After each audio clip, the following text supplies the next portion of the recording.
please. Nzvimbo yese indenyu. Nzvimbo yese toitira kuti kana makuzoita zvamunoita mumwe haazotori. So that when you're doing what you're doing, no one will steal from you. Vese ava vakuzviziva kuti mitemo tatoipa yakuzikanwa. All of them know that. Tinongozodawo maasha akati simbe vanouya vamira mwapa mwapa. Nokuti kune mumwe anote kana akapinda mweya they become a bit physical. Someone they get into the physical. So can we have at least 2 strong answers right here on the podium?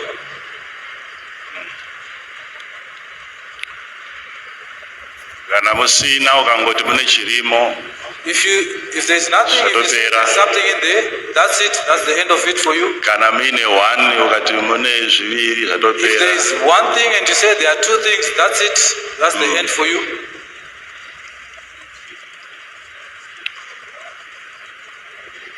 All right, so please, Pastor, can I have my papers? Mufundisi, can you give me the papers? Ari kufuridzira furidzira. Aitazve. He's got his stuff and Go ahead, idyai zvamari kudya. Go ahead, you can go ahead and Ari eat. kudya. I want to eat.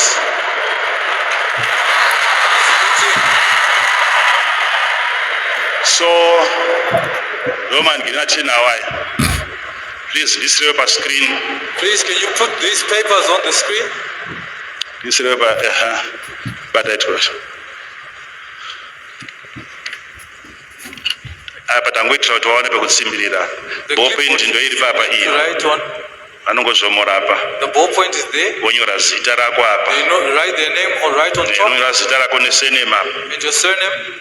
Zvatopera then wochindisira chawaona apa. Nongoti one. What you've seen there is you Nongoti itemize one. Please. Nongoti one womba wanyora zita racho. You itemize them one and you write what you're Handisi kuda zvipende. Tataurirana I want you to tapedzerana. write straightforwardly. Taura zita rechinhu. You name the thing as it is.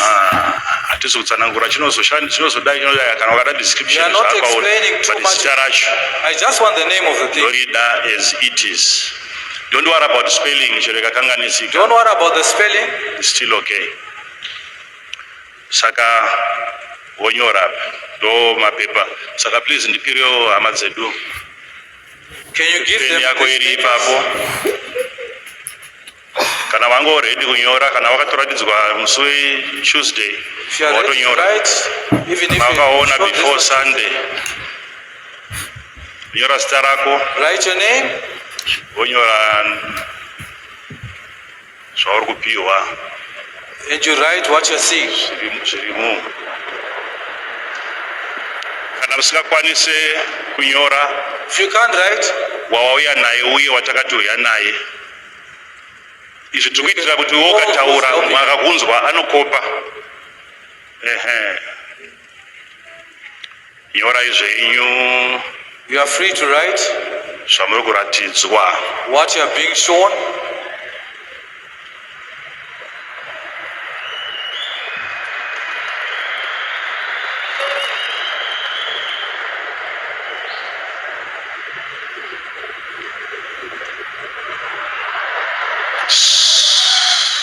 Please, let us all be quiet.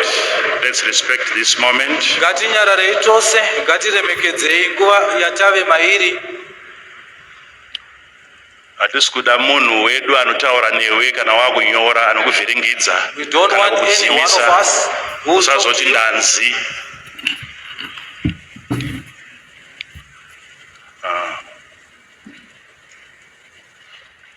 Tora nguva yako. take your time. Hatisi kukumhanyisai. We are not rushing you into this At exercise. this point, even ukada 1 hour tinokumirira. Even if you require an hour, we are patient to wait for you.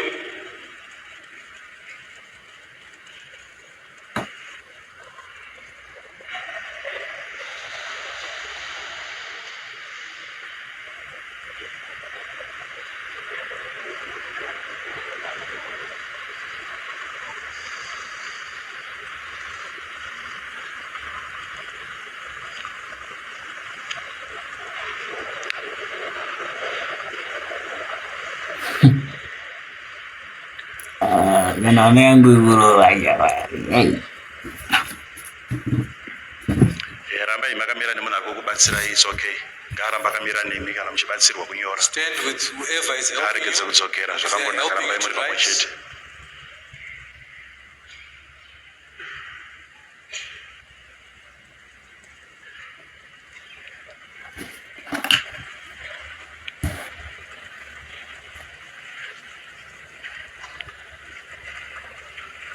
Sanyaya kuwadisturb aka. Please don't disturb them. Please don't disturb them. So disturb itirai kure. You can zoom from afar.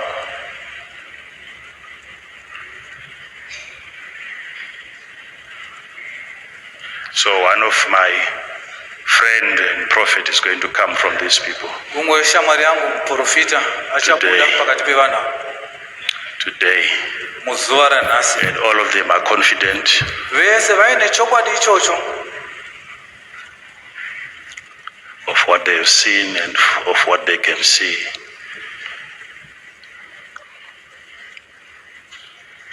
Vamwe havana kuda kuuya vakapfekawo uniform dzavo nechisi takangoti uyai. You just said come. Vana vange vazhinji vanenge vapedza vamwe vachiri kunyora. I think most of them are done, but some are still in the process. Nyorai zvenyu, nyorai. You are free to write whatever you're seeing. Nyorai zviwande. Write as many.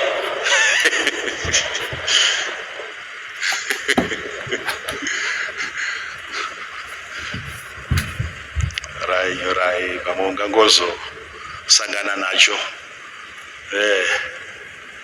Ndoda kuti kana mapedza kunyora. I want you, after finished writing, moenda pasi papanyora pakupedzisira pacho padhuze nepamanyora moisa mutsetse unobva uko chinobuda uko. Right at the bottom of the last item you underline. Unongonyora pazasi nechepazasi mbichana pawanyora wobva waisa mutsetse kuitira kuti hapana anozowedzera zvimwe kuzasi. Saka uri kuti ndavharisa apa mutsetse uyu. Saka ngauti kwati mutsetse iwoyo.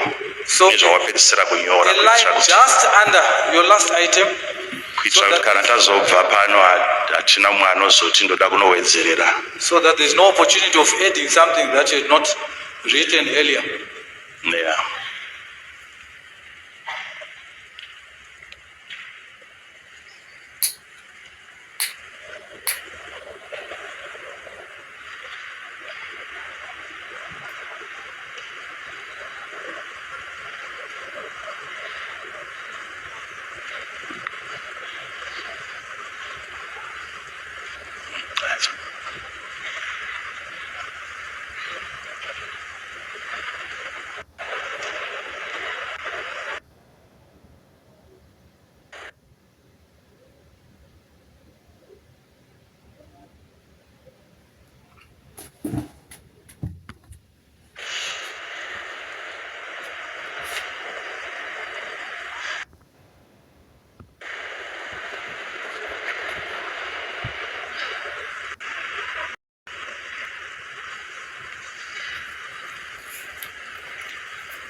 Bad Lion Sounds. Don't forget to subscribe, Baba. We're giving you the best.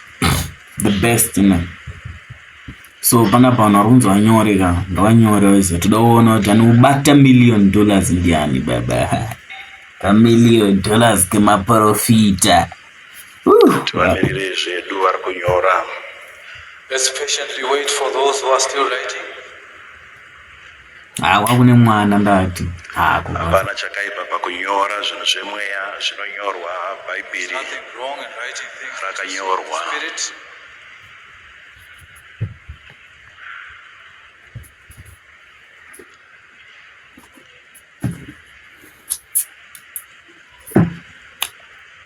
Kunyora basic strategy.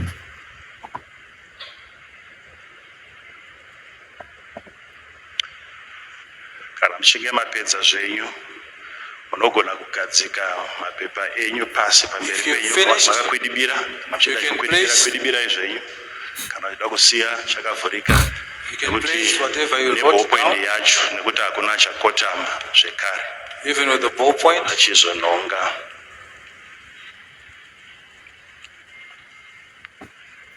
muchinge mapedza munongoisa pasi If you finished, you can just place what you've mongokwidibira. written down.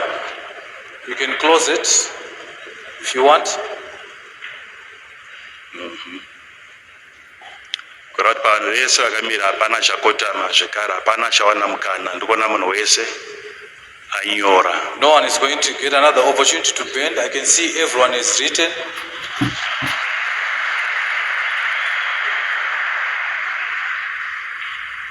All right, so the first segment yatinoda kudhila nayo So that I don't waste your time, the first segment that I want to deal with is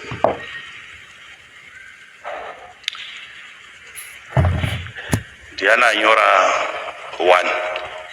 is there anyone who wrote one thing? Ndiana anyora chinhu chimwe chete. Is there anyone who wrote one thing? Okay, ndokumbira kuti mungosuduruka kumashure mbichana Can you just step back? kana wanyora a chinhu bit? chimwe chete. If you wrote one thing, Okay, ngatisuduruke futi zvekare. you can step back Thank you, further. thank you. Mazvita, Ndiana anyora zvinhu zviviri. who has written two things? Okay, kumbira musuduruke zvekare. Can you step back a bit? Okay, ndiana anyora zvinhu zvitatu. Who has written three things? Simudzai ruoko rwenyu kana manyora zvinhu You can zvitatu. raise your hand if you have Nazvo written three simudzisai vanhu things. vakuone kana manyora Can you zvinhu raise it zvitatu. high so that people can see? Okay, sudurukai zvenyu zvishoma. Can you step back a bit? Rambai muri pamberi pemangekeni enyu, mabhodzi enyu, even wasuduruka. Stay in front of your board. Yananyora zvinhu zvina or 4 things. Who has written four things? All right, sudurukai zvenyu mudzokere kumashure Can you zvishoma. step back a bit? Dzokerai kumashure. Zvishanu nai tapa 5. Is there anyone who has written Anyora five 5 things? zvinhu pananyora 5. Is there anyone who has written five things? Hapana, pananyora 6 Is no one? zvinhu. Is there anyone who has written six? Hapana anyora 6. Anyone who Pananyora wrote 7 Anyone who wrote seven? zvinhu. 7 things. Hapana pananyora 8 Has anyone written 8 things? zvinhu. 8 things. Hapana pananyora 9. Has anyone written 9 things? Hapana 10 10. zvinhu. Oh, pananyora kuti hamuna. Is there anyone who has written that there is nothing in Okay, the trousers? vatatu. Okay, sudurukusudirai got kumashure three. zvishoma. So can you step back a bit? Vati hamuna zvirimo. Tapa chi 11, 12. Where are we now? 12. Tapa 11, Is there anyone who has 11. written 11 items? 12, 12 items? 13, 13, 14, 14, 15, 15, 16, 16, 17, 17, 18, 18, 19, 19, 20, 20, 21, 21, 22, 22, 23, 23, 24, Gaterere, 24, 25, 25, 26, 27, 28, 29, 30, 31, 32, 33, 34, 35, 36, 37, 38, 39, 40, 41, 42, 43, 44, 45, 46, 47, 48, 49, 50. Right, number iyi yaramba ichingokwira saka tichazonzwa nevaridzi. Ndanda kusvika here panumber. Was I close to the number? All right, tichazonzwa kwavari kuti We'll hear from you. chikonzero ndechei. But what is their reason? All right. All right. Oro pane zvandisina kunyazotaura mushe. Or did I not explain Pastor something clearly to you? ngonzwai kuti tingoziva kuti Pastor, can kana you? nhamba ichiriko ndinokontinya. Anzi hazviverengeki zvandakanyora. Hazviverengeki. He said the things that are written are innumerable. There are so many. Ewa pano tinoverenga, tinotozviverenga, Here we have the capacity to read, to count. tinozviverenga musatityire zvenyu. We've got the capacity to count whatever you've written. All right.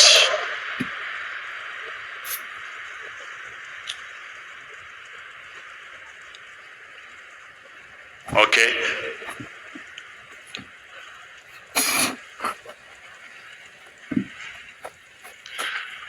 pane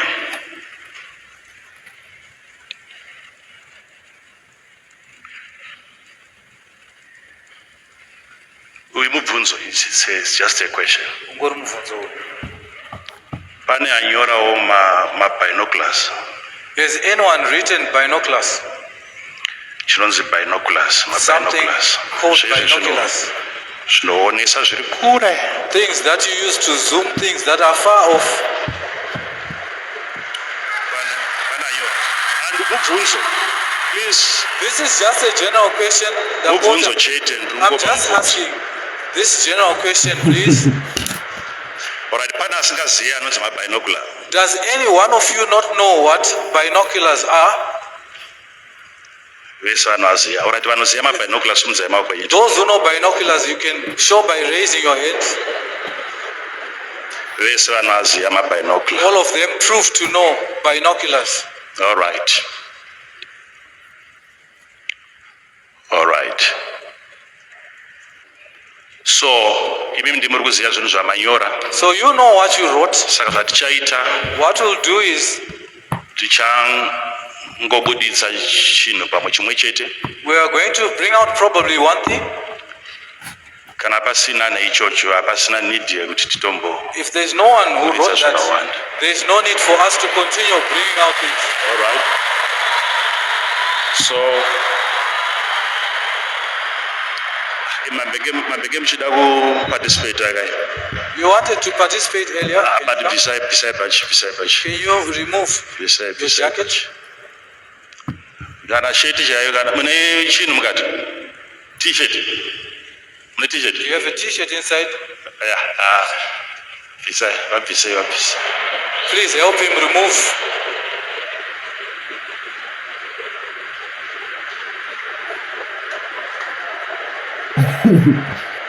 The fuck is he doing, man?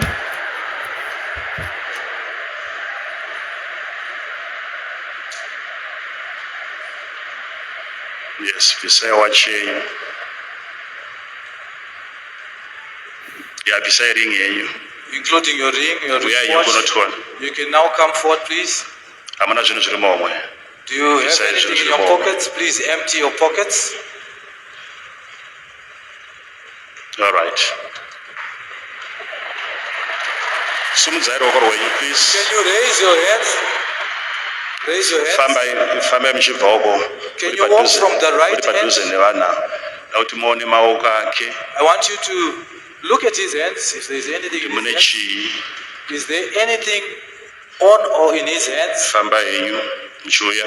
You can walk slowly, coming, showing them your hands.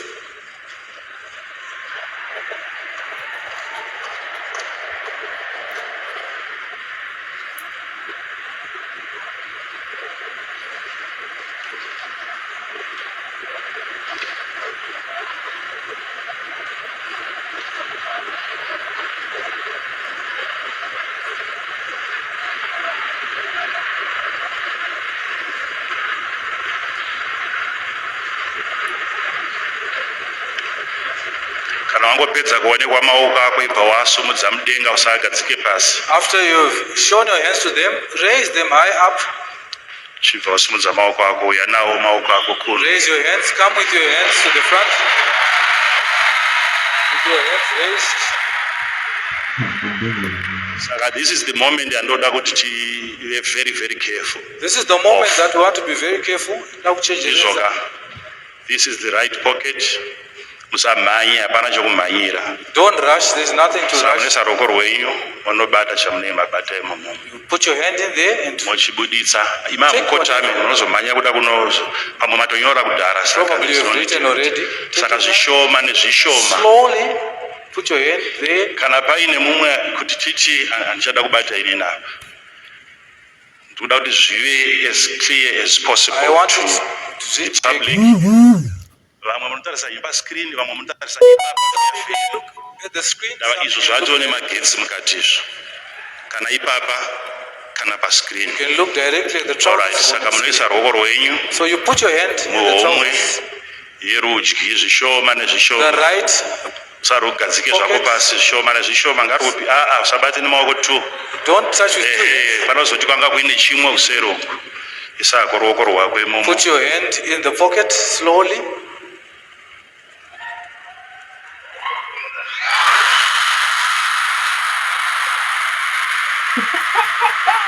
$1 million, yeah.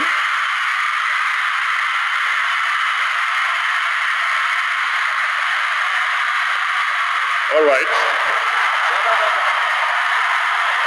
Now, please hear me.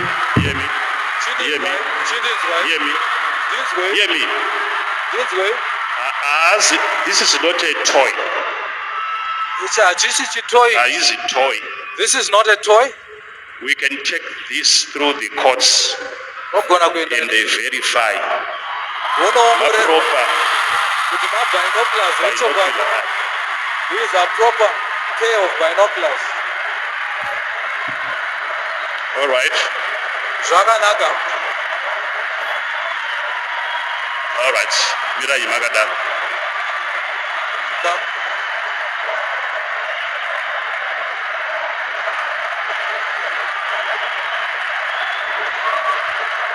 All right. Please, say. Let's listen attentively. Right. So far,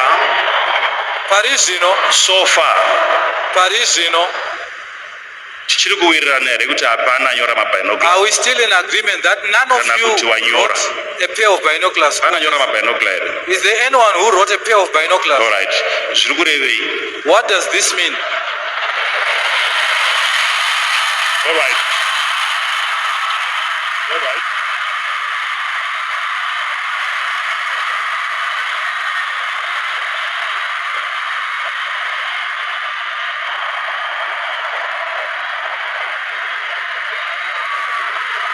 Okay.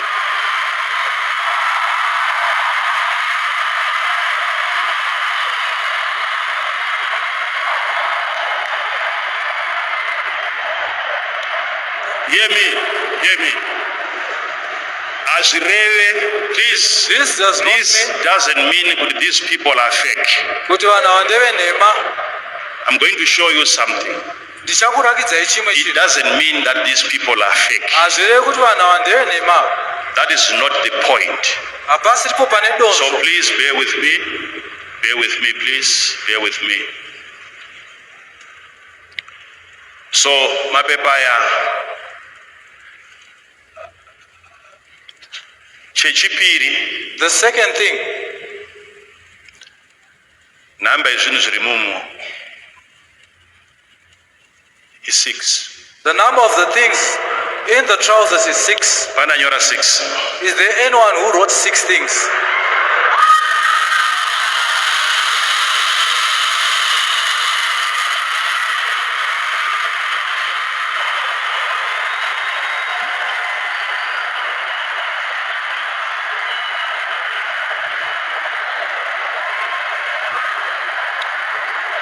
Pananyora 6. There is no one who wrote 6 items.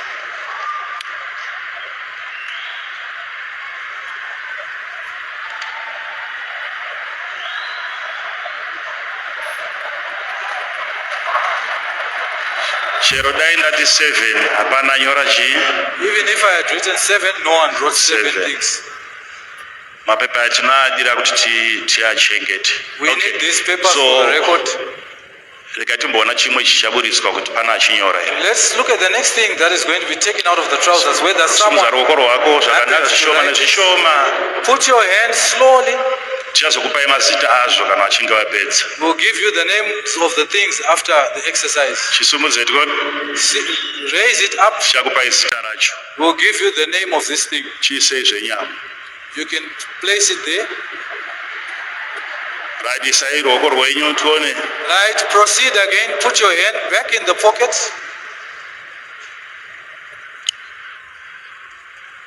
Iyo mouth isai pascreen apa. Put it on the Ako screen. ndeke kuti mukanwa musakanganisike. That's a mouth freshener.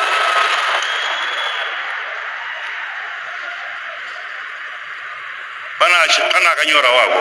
Did anyone write Mouth a mouth freshener. freshener?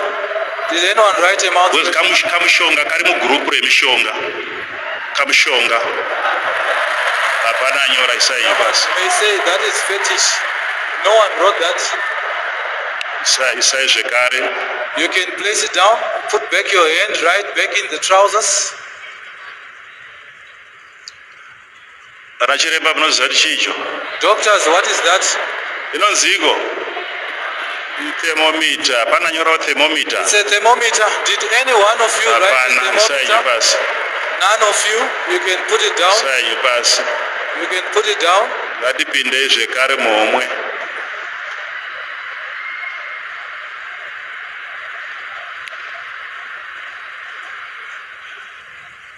Anoziva kuti chicho. Does anyone know what this thing is? Zvese zvinechekuita nekutesta zvese. Test kit iyo inozikanwa. Hapana nyora test kit. That is known. Did any one of you write a test kit? Hapana nyora zvekare. Sai nyu zvekare momwe. Dzosera yenyu zvekare tione. You can put your hand back in the trousers, in the pocket. Iyo nyatso kabhendesa iso kaonekwe kuti kanoshanda sei vanoziva vazi kabhendesa kanochipoka nepapa. Bhendesai. Pana anoziva kuti chicho. Does anyone know what this thing is? Inonzi chiko iyo. What is this? Antenna kana aerial. It's Pana an nyora antenna izvozvo. or aerial. Hapana. No one wrote an antenna or an aerial. Right, sai pasi. You can put it down. Right. Buritsai chimwe tione. Buritsai chimwe futi Can tione you bring chirimo. out something else?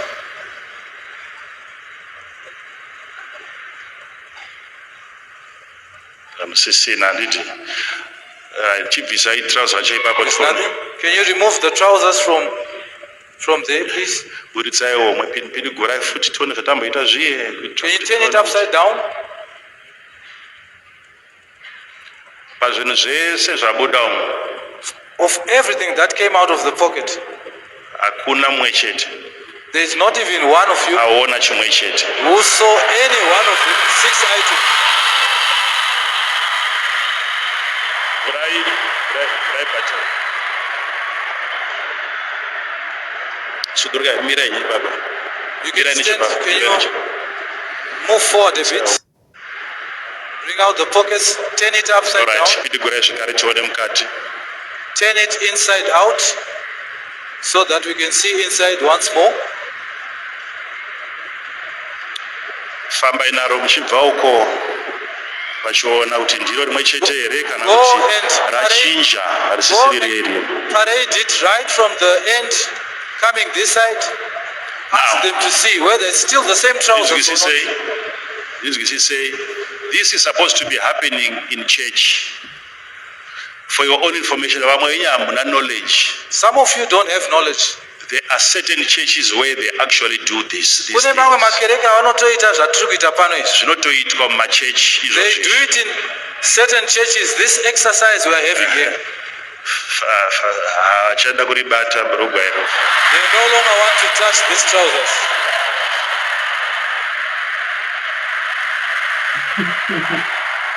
All right, fambai. You can walk through. All right. So hadisi kuzotanga kuverenga mapepa enyu. It's not We are for not going that. to read Hadisi your kuda papers. we are not here to humiliate anybody. Hatisi pano For your kuzonyadzisa own vanhu. information, Kuti mongozivo, inini, I'm part of you ipapa. ndiri umwe wenyu pakati ipapa. Inini, Inini if pachedu. I was standing there writing, Deno ndanga ndakamirawo pakati penyu I ndichinyorowa. was going to miss this. Ndanga ndichapotsawo. This is something that I cannot see. Izvi zvinhu zvandisingagoniwo kuona. Okay? Ndizvo here. Okay, all right. Yeah, I think waona fambisai. I think they've seen. You can walk through. This doesn't mean kuti This doesn't mean kuti vanhu vese ava havaone. This doesn't mean that these people cannot see. And it doesn't mean kuti hapana mafeki. And it also doesn't mean that there are no fake seers here. All right. You people in Mbondudzai, how about their confidence? What have you seen? Ko chokwadi chavainacho vane mimi chimbondudzai mazviona sei?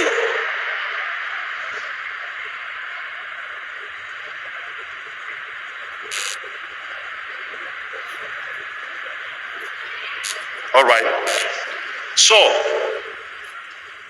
even if I'd put one item yaratanga nayo, Kunyangwe tange ndaisa chinhu chimwe chete, it was confirmed that no one was ever going to see that.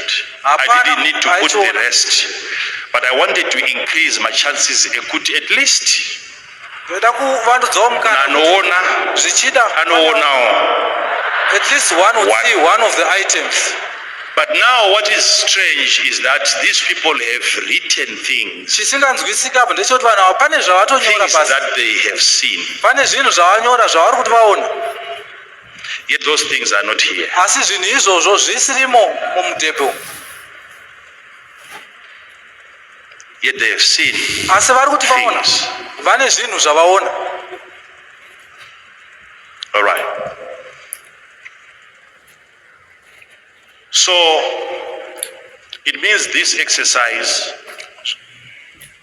ndoba yatofira haina kwaichaenda unless paine mumwe anofungira kuti vachazoya nemwe kona yakati nekona yakati patisina kuita zviri clear. How many of you can agree with me that we have done it fairly and it's transparent? Vangani vanobvumirana nekuti tazviita nemazvo All pajekerere. right. Pane imi mauya maparticipata. From you the participants, Pane ere anofila kuti ndabirirwa. is there anyone who feels that they've been cheated? Ndaitwa chitsotsi. There's been a trickery that has been unleashed on them. Mese muri kugutsikana ere kuti zvaitwa zviri fair? Are you all satisfied that the exercise was done fairly? All right. Pane ere anofila? Pane ere? Is there anyone who All feels right. Hear me. this way? Vamwe vanogona kunzwa kuti nzvimbo haisi kundiitira zvakanaka. Some may feel uncomfortable with the Ndingazoda environment. kuti kuita zvekare ndiri away from this place. Probably I would want to do this exercise. Vada kuzombotraya futi. Munoda kuzombovingwa muri penyu. This gentleman wants to Muri try pamuzinda wenyu muchinyatsoita chaizvo chaizvo. in another environment which is Huh? not here. Magetsi akuvhiringidzai. Chokwadi. Magetsi anozviita mani. The beaming and the lights confused me. Magetsi avhiringidza zvokuti was vazoaona vapedza kuti mune magetsi muno. By the beam of Vapedza light. kunyora. All right. So if you want us to this thing, okay. So what we are going to do imimi hamuchanyora hamuna zvamuchanyora zvekare pamapepa enyu. There's nothing else that you are going to write on the papers. Ndakungokukumbirai ndechekuti unokwanisa kudzokera kunzvimbo dzenyu. You can go back to where you're sitting. Unless paine ane mubvunzo ane zvaasina kunzwisisa Unless paro zvauri kufunga kuti hazvizi fair. Someone who has got questions.